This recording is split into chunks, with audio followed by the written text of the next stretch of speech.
Greetings and salutations, everyone. I hope everyone is doing well today.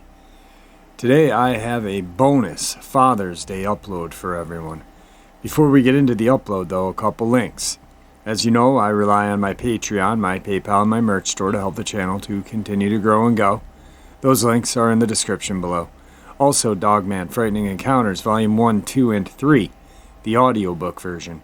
They were written by Tom Lyons, narrated and produced by me, Jeffrey Nadolny. They're available on Audible, Amazon, and iTunes.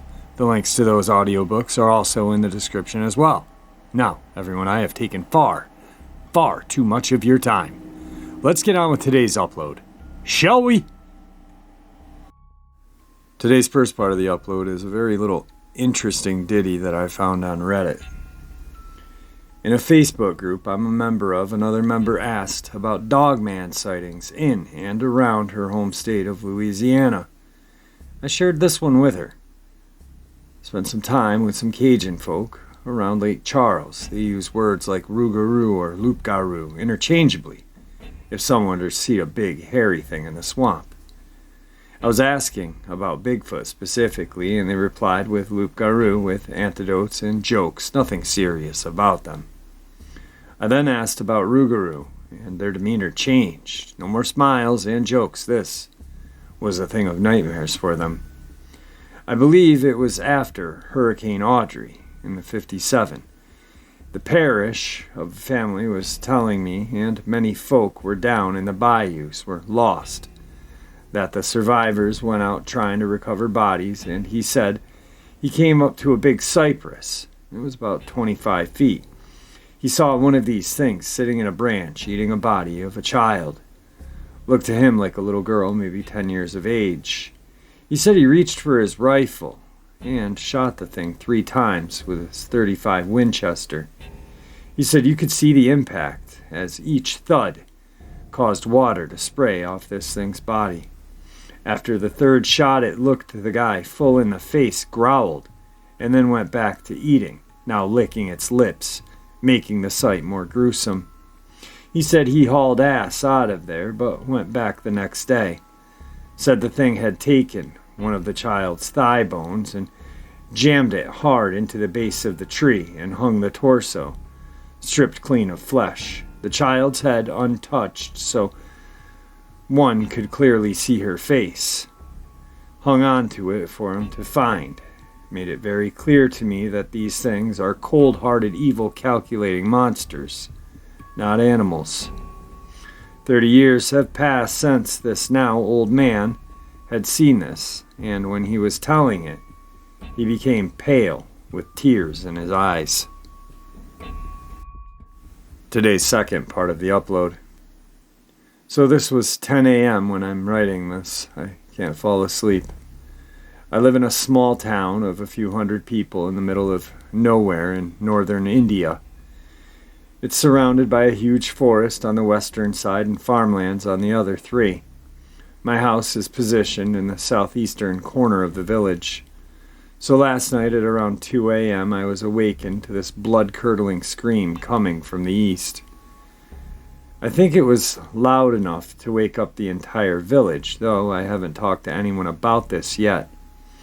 This scream sounded nothing like I have ever heard, like a mix between a scream and a howl. Mind you, there are no animals in our area except for some stray dog and wild boar. The scream was loud enough to give me goosebumps. I quickly turned off all of my lights and looked out of the window which faces the south. That's when I saw it. About 100 meters away from me, it looked like a canine-like creature running on 2 legs. Its fur looked silvery white under the moonlight. It was running at a high speed and crossed from where I saw it into the forest in about 30 seconds. But in the middle of its path, when it was closest to my home, it stopped for a few seconds and looked in my direction. I'm still not sure if it was looking at me or something else. One thing that I have been thinking about is how slowly its legs moved, yet so fast it ran.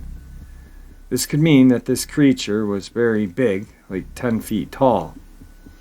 I'm very scared right now, as my village has the saying that we should never look outside our windows at night, as evil spirits might see us and enter our lives.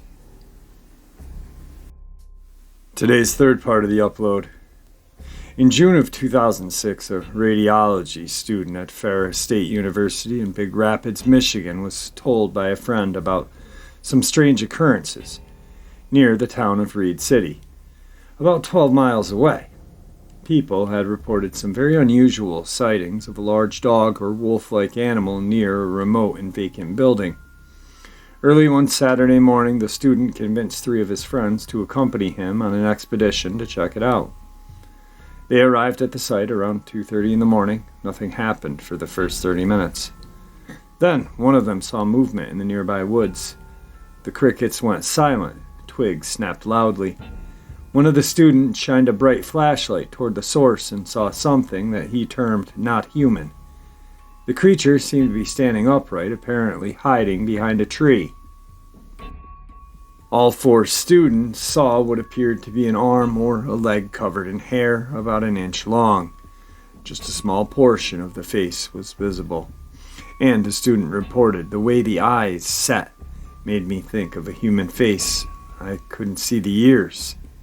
I remember the mouth to be narrow, but I don't recall seeing a nose or the end of a snout. The animal did not move, but when the light hit its eyes, they returned a yellow glow. For several minutes, the students were frozen in place. One of them finally broke the silence by requesting that they get into the car and get the hell out of there. They drove away, but by the time they reached the main road, youthful bravado took over and they decided to go back and see if they could get a better look. Arriving back at the building, they shined lights all around, but couldn't see anything. Just as they were about to leave again, a motion-sensitive light on the side of the building went on, and they heard fast, rustling noise moving toward them.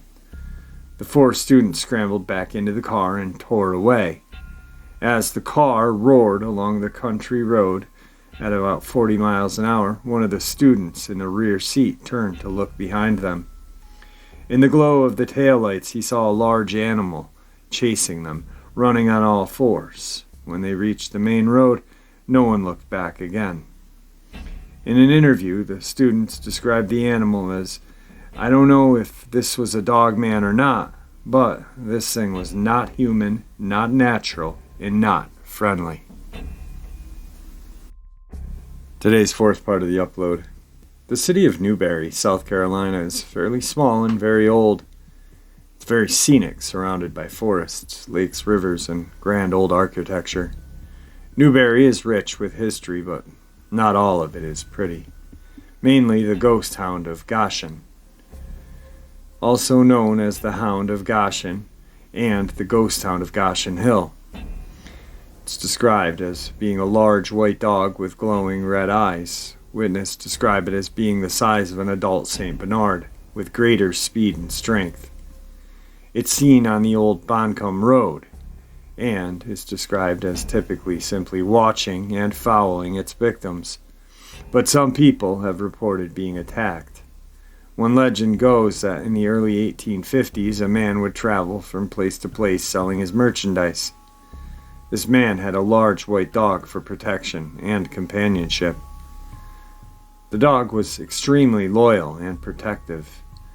When the man came to Newberry and started selling things, everything was going very well, until someone was murdered. Everyone in Newberry thought it was him because he was an outsider, and they decided to take matters into their own hands and lynch him. The dog tried to protect its owner, but unfortunately he was hung. The dog started biting people, but was then shot by a man with a rifle. Though the dog was only injured, it ran off. Once everybody left, the dog came back and watched over his master. It soon became very apparent that someone else had committed the murder, but everyone refused to take down the corpse or even acknowledge it.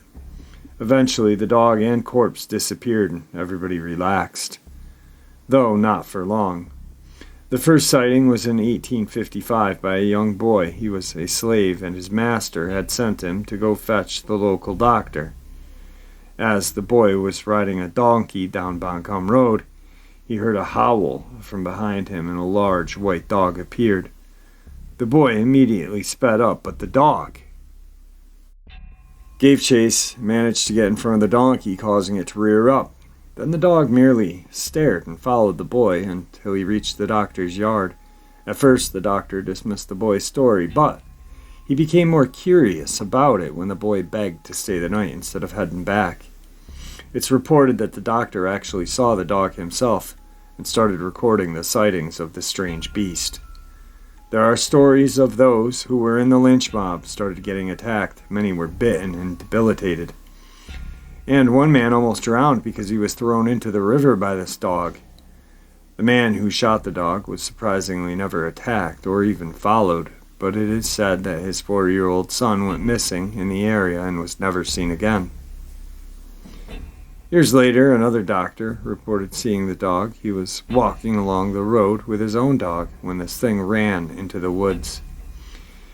He then saw the white dog following him. He continued down the road, and his dog did not come back until the ghost hound disappeared. In 1936, another man reported seeing the ghost hound. He was walking home when he saw it staring at him. He started running as fast and screaming as loudly as possible until he got home. In 1970, an old woman reported seeing the ghost hound in her yard. It leapt at her, and she fainted. When she awoke, the dog was nowhere to be seen. The last 2 reported sightings was once in 82 and once in 98, but no information can be found of them. Though whether or not the ghost hound of Goshen is a tall tale or a lonely ghost is up for you to decide. Today's 5th encounter. During 2016 late spring bear hunt, I saw and heard something I still can't explain. The location was in Chalice National Forest between Chalice, Idaho and Salmon, Idaho. My son and I have hunted this area for the last several years. However, our good friend who we hunt with has been hunting this specific area since the early 80s. To get to our tree stand, you travel about 15 miles outside the small town of Chalice, Idaho on your way to Salmon. Approximately 1.5 to 2 miles past the Ellis Junction, you turn left and cross the Salmon River at Deer Gulch Access. Dry Gulch Road turns into Hat Creek Road. Follow up gravel roads about 27 miles until the road runs out. You must have a Jeep or an ATV for about 10 to 12 miles until you reach the low timber. We then hike another 3/4 of a mile to our stands. Our first stand is on Iron Mountain. On the morning of June 11, 2016, at about 7 in the morning, my friends and I headed out to the tree stands for our annual spring hunt.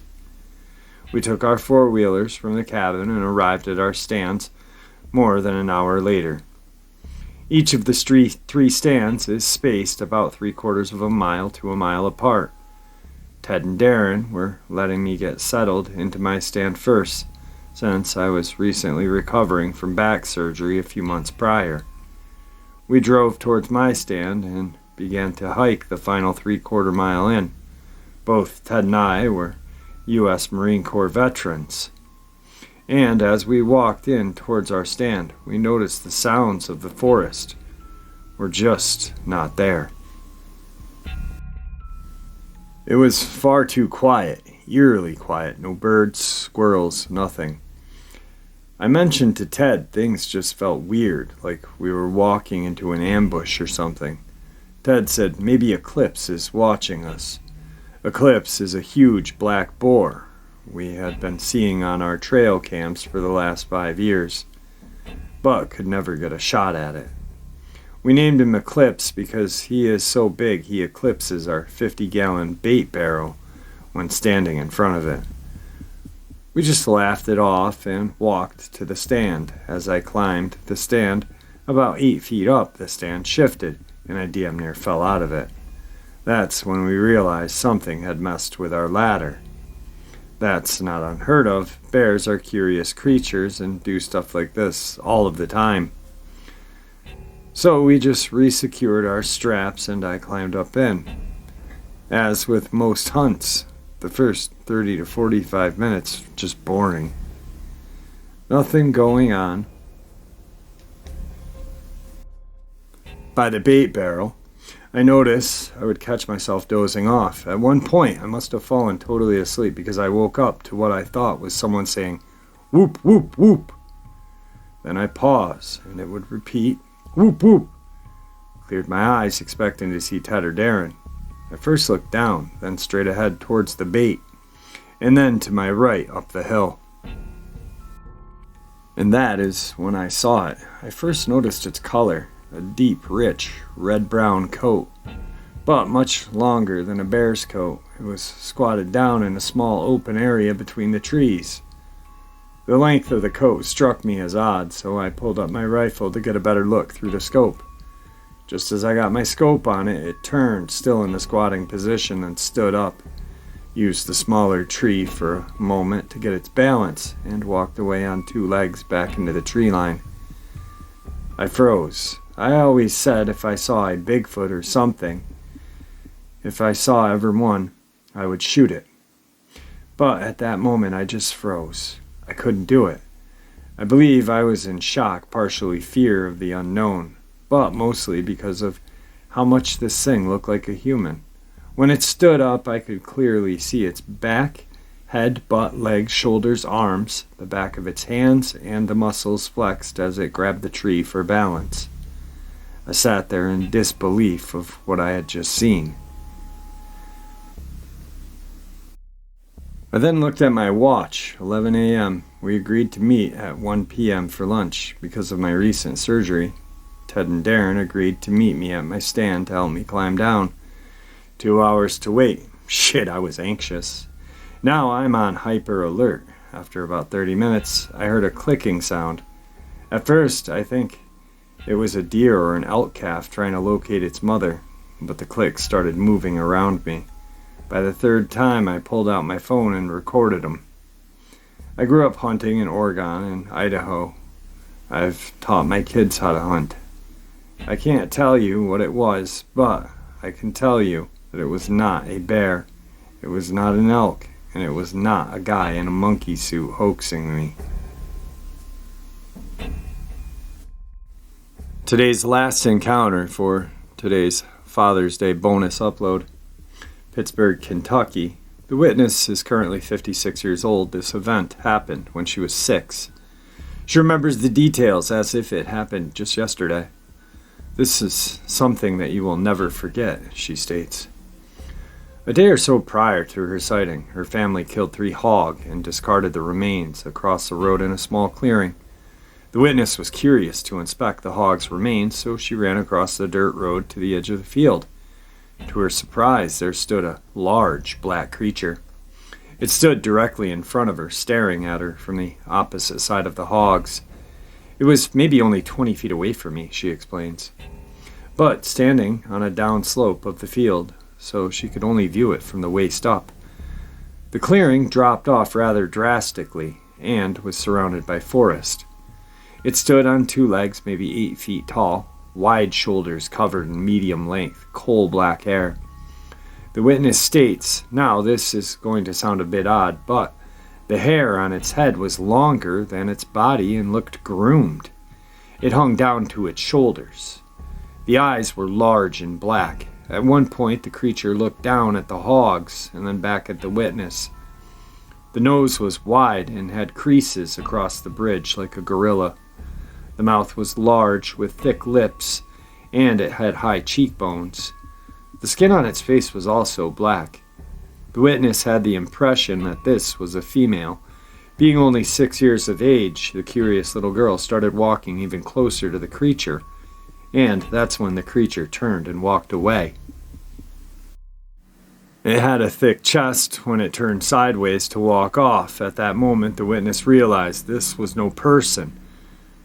She turned and sprinted home. She ran inside of her house and down to the basement, where her father was sitting in an old rocking chair. She grabbed her dad by the arm and yelled for him to come, but he told her to sit down and relax as she was overheated. She couldn't tell her father at the time. She had suppressed this memory until she was 12, when at a family gathering the grandfather mentioned he was followed home late one evening by someone or something as he walked down the road. It was throwing rocks at him. The witness was able to share her encounter with the family at that time. Bonus encounter for tonight's Father's Day bonus upload. For sure, Pennsylvania is known for weird and strange, but latest eyewitness reports serves up a tale with different flavor. This time, one of our favorites. The Dogman has learned a new trick: telepathy. The witness named Zay grew up hearing Dogman stories and recalls finding tracks in the mud around the forest of his home state. Zay believes these shapeshifters had lived in North America alongside other cryptids such as Bigfoot long before man settled in the area. According to Zay, these Dogman have healthy respect for human and avoid killing them when possible, although they have no aversion to slaughtering livestock and other animals. In addition to finding footprints and hearing sounds he attributes to their communication, Zay had several close encounters and, oddly enough, trusts the beast. While we don't recommend trying to make friendly with a large, deadly animal, Zay believes they don't aim to hurt people. During one encounter, for example, Zay heard heavy breathing followed by a series of growls he described as non-aggressive. He believes the Dogman were only alerting Zay to their presence during what friendly Dogman do.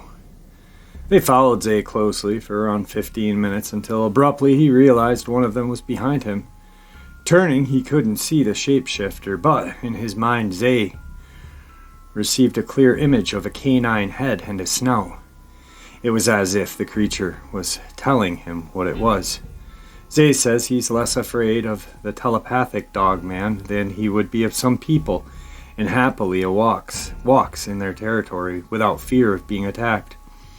He feels that these creatures should be respected and valued and left to live in their natural environments. How is this guy still alive? It's just beyond me. Wow, Zay, you're gonna meet your maker someday, and it's gonna be Dogman eating ya. Dude. Anyway, I hope you guys enjoyed today's bonus Father's Day upload. Thank you for all your support. Happy Father's Day to everybody. And I just hope everyone has having a great Sunday. It's beautiful up here. Hope it's beautiful where you guys are. See ya!